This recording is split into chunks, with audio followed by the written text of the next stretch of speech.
On this, we stand very united, which is that we live in an age of weaponized misinformation, as Councillor Farkas calls it. Well, I think it's unfair and undemocratic for council to eject me for what is essentially a political reason or just a difference of opinion. And we're entitled to our own opinions, but not our own facts. Dishonest and irresponsible. Those words used by Mayor Naheed Nenshi to describe Jeremy Farkas' Facebook post that got him kicked out of Monday's council meeting. It happened shortly after council voted down a salary freeze for 2019. Farkas posted this photo to Facebook with the caption, "Council is due for an estimated 2.3% pay increase in 2019. I proposed a 5% reduction, which failed because no council members seconded it. The pay freeze was also rejected."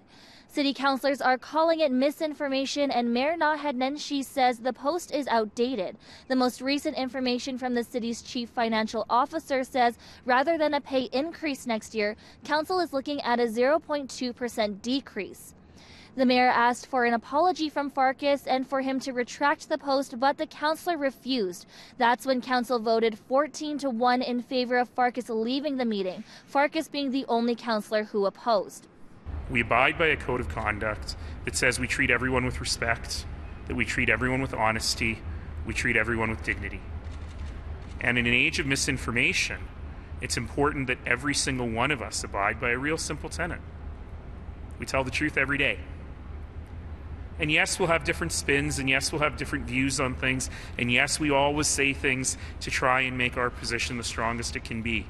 But ultimately, that has to be based in making sure that citizens know the truth about what's going on in this place. But Farkas still hasn't removed the post, and he stands by the pay freeze.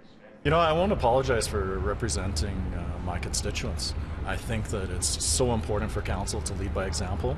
I stand by the fact that we need a pay freeze, or even more than that, pay reduction. We need to be able to show Calgarians that we're able to do more with the same or even more with less, like a lot of families and businesses have been forced to do.